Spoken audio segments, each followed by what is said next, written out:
Hi friends, welcome to புகுந்த வீடு channel. நான் உங்கள் நிவேதா. இன்றைக்கி ஒரு சூப்பரான டாபிக் பற்றி தான் பார்க்க போகிறோம். என்னன்னு பார்த்தீங்கன்னா உங்களுக்கு பீரியட்ஸ் வர மாதிரியே பெயின் இருக்குது. ஸோ எனக்கு பீரியட் வந்துருமா, அப்போ ப்ரெக்னென்சி சிம்டம்ஸ் இல்லையா, எனக்கு சிம்டம்ஸ் இருக்கிற மாதிரியும் இருக்குது இல்லாத மாதிரியும் இருக்குது, ஒரே கன்ஃபியூஸ்டாக இருக்குது, அதுக்கு எனக்கு ஒரு சொல்யூஷன் சொல்லுங்கள் அப்படின்னு ஒரு சில பேர் கேட்குறீங்க.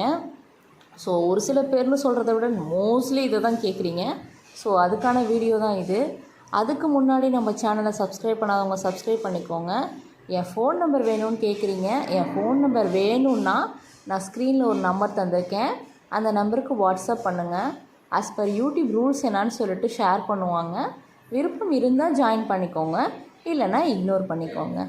வாங்க வீடியோக்குள்ளே போகலாம். ஃபஸ்ட்டு எனக்கு ப்ரெக்னென்சி சிம்டம்ஸ் மாதிரியே இருக்குது, ஆனாலும் எனக்கு பீரியட் வருமானு பயமாக இருக்குது. ஸோ வெயிட்டிங் ஃபார் ப்ரெக்னென்சி அப்படின்ற ஒரு டாபிக் தான் இது.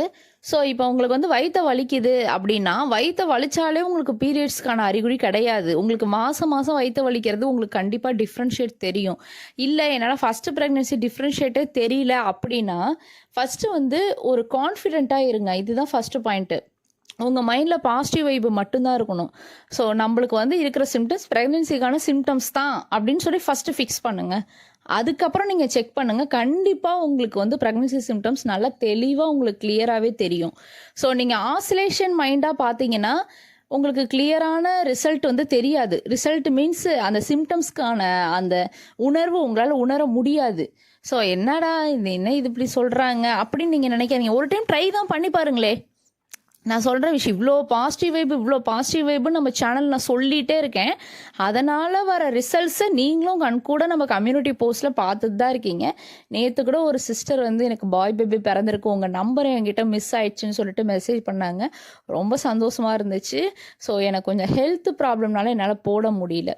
சரி, ஓகே. இப்போ வயிறு வலிக்குது அப்படின்னா அந்த வயிற்று வலி எப்படி இருக்கும் அப்படின்னா, உங்களுக்கு பீரியட்ஸ் வர மாதிரியே தான் பெயினாக இருக்கும். ஆனாலும் அது கொஞ்சம் டிஃப்ரெண்ட் இருக்கும். நல்லா கொஞ்சம் பொறுமையாக நம்ம கான்ஃபிடென்ட்டாக கொஞ்சம் நல்லா அதை உணர்ந்து நீங்கள் கவனிச்சிங்கன்னா அதோட டிஃப்ரென்ஷியேட் கண்டுபிடிக்க முடியும். அது பார்த்தீங்கன்னா எந்த சைடு இம்ப்ளான்டேஷன் ஆகுதோ அந்த சைடு தான் வலிக்கும். ஸோ அதாவது உங்கள் கரு போயிட்டு, அதாவது உங்கள் பேபி போயிட்டு, பேபின்னு சொல்ல முடியாது, கரு அந்த ஸ்பேம் மீட் ஆகுது பாருங்கள், எக்கும் ஸ்பேமும் மீட் ஆகுது. அந்த மீட்டான எக்கும் ஸ்பேமும் போயிட்டு அப்படியே ஃப்ளோப்பியன் டியூப் வழியாக உருண்டு போயிட்டு அப்படியே கர்ப்பப்பை இருக்கும். அந்த கர்ப்பப்பையோட மேலே எண்டோமேட்ரியம்ன்றத அந்த செவுறு பேர் தான் எண்டோமேட்ரியம். ஒரு எக்ஸாம்பிளுக்கு சொல்கிறேன். ஸோ அந்த எண்டோமேட்ரியத்தை அப்படியே தொலைச்சிக்கிட்டு அதை போய் அந்த செவுத்தை இடிச்சுக்கிட்டு உங்கள் கர்ப்பப்பையில் போய் உட்காருது. அந்த ப்ராசஸ்க்கு உங்களுக்கு வலிக்கும் வயிறு. ஸோ அந்த இம்ப்ளான்டேஷன் ப்ராசஸ் நடக்கிறனால தான் உங்களுக்கு வயிறு வலி சிம்டம்ஸ். ஐயோ வயிறு வலிக்குதே, நம்ம பீரியட்ஸ் ஆகிடுவோமே அப்படின்னு அதை பற்றி நினச்சி பீரியட்ஸ் வர வைக்கிறீங்க நீங்கள். ஸோ இதுதான் இம்ப்ளான்டேஷன் நடக்கிறனால தான் அந்த வயிறு வலி. சரி, ஓகே சிஸ்டர், எனக்கு கால் வலிக்குது. நீங்கள் சொல்கிறது வயிறு வலி, அதில் கர்ப்பப்பை இருக்குது, இம்ப்ளான்டேஷன் ஆகுது, ஒரு அக்செப்டபிள் ரீசனாக இருக்குது. ஆனால் கால் வலி நான் என்ன பண்ணுறது அப்படின்னா, ஒரு பேபி உங்கள் வயிற்றுலேருந்து வளர்ந்து வெளியில் வரத்துக்குள்ளே உங்களை ஒரு வழி ஆக்கிடும். இது நார்மல். நம்ம அம்மாக்கும் அப்படி தான் இருந்திருக்கும், நம்ம அம்மாயிங்க எல்லாருக்குமே அப்படி தான் இருந்திருக்கும். நம்ம பெண்ணாக பிறந்துட்டோம். ஸோ நம்மளை ஒரு உருக்கி தான் ஒரு பேபியை நம்ம பெற்றெடுப்போம். எப்படி சொல்கிறது, என்னையே பிழிந்து உன்னை நான் எடுத்தேன் அப்படின்னு அந்த லைன் வரும்ல, அதே தான், உண்மை தான். நம்ம உடம்பை ஃபுல்லாகவே பிழிஞ்சு கசக்கி தான் நம்ம பேபி வெளியில் வரும். ஏன்னா ஒரு பேபி நம்ம சுமந்து வெளியில் வர்றது அவ்வளோ லேஸ்பட்ட விஷயம் இல்லை. ஸோ அதனால் உங்களுக்கு கால் வலி, முதுகு வலி, தலைவலி, உங்கள் பாடி ஃபுல்லாகவே நம்மளுக்கு பெயினாக தான் இருக்கும். அதுக்கு தான் நம்ம ஒரு பேச்சுக்கு சொல்லுவாங்க, மறுபிறவி, குழந்தை பெற்றெடுத்தா மறுபிறவி அப்படிம்பாங்க. ஏன்னா ஒரு உயிர் போகிற அளவு வலிச்சுட்டு தான் நம்மளுக்கு உயிர் மீண்டு வரும். ஸோ கால் வலியுன்றது ஒன்றாவது ப்ரெக்னென்சிக்கான சிம்டம்ஸ் தான். நீங்கள் பயப்படணும்னு அவசியம் கிடையாது. அதாவது ப்ரெக்னென்சிக்கான சிம்டம்ஸ்னு சொல்கிறத விட அது ப்ரெக்னெண்ட்டாக இருக்கிறனால உள்ள சைடு எஃபெக்ட்ஸ், அவ்வளோதான். சைடு எஃபெக்ட்ஸ்னு சொல்ல முடியாது, அதுவும் ஒன்றாவது சிம்டம்ஸ் தான். ஓகேங்களா? ஸோ இப்போ கால் வலி உங்களுக்கு கிளியர் ஆயிடுச்சு, வயிறு வலி உங்களுக்கு கிளியர் ஆயிடுச்சு. தென் பார்த்தீங்கன்னா முதுகு வலி. அந்த முதுகு வலி தாங்க நம்மளை கன்ஃபியூஸ் பண்ணிடும். ஈவன் தோ நானும் கூட எப்படின்னா நம்மளுக்கு வந்து கரெக்டாக அந்த 35 நாள் 36 நாளில் பீரியட்ஸ், சாரி 25 நாள் 26 நாளில் பீரியட்ஸ் வர போகிற மாதிரி இருக்கும். நம்மளுக்கு அந்த டேட் இப்போ 5ஆம் டேட், ஐயோ 5ஆம் வந்துருமான்றப்ப அந்த பேக் பெயின் வரும் பாருங்க, நம்மளை அப்படியே டிஸப்பாயிண்டடாக ஆக்கிரும். சரி நம்மளுக்கு பேக் பெயின் வந்துருச்சு, எப்பயும் போல் மாதம் வர மாதிரி தான் வரும். ஏன்னா நானே என் ஹஸ்பண்ட்டை என்ன சொன்னேன்னா, என்னடி இந்த மாதம் கன்ஃபார்ம் ஆகிடுமா அப்படின்னு சொல்லி அவர் என்கிட்ட கேட்டப்ப நான் என்ன சொன்னேன்னா, இல்லைப்பா இந்த மாதம் எதிர்பார்க்காத, எனக்கு ரொம்ப பேக் பெயினாக இருக்குது, முதுகுவலியாக இருக்குது, அப்படிலாம் சொல்லாத, அதெல்லாம் இருக்கும். இல்லை எனக்கு தெரியாதா, மாதம் நான் தலை குளிக்கிறேன், எனக்கு தெரியாதா, ஸோ எனக்கு பேக் பெயின் இருக்குப்பா, அதனால் எனக்கு கன்ஃபார்ம் ஆகிறது கஷ்டம்தான் அப்படின்னு சொல்லிட்டு நான் சொன்னேன். அவரும் ஒரு மாதிரி ஆயிட்டார், நீ அப்படிலாம் இல்லை, நீ அதை பற்றிலாம் யோசிக்காத, பார்ப்போம் டேட் மிஸ் ஆகுதான்னு பார்ப்போம் அப்படின்ற மாதிரி அவர் சொல்லிட்டு விட்டுட்டார். ஸோ வந்து அதனால் நம்மளுக்கு அந்த பேக் பெயின் வந்தாலே ஒரு நம்பிக்கையே வராது.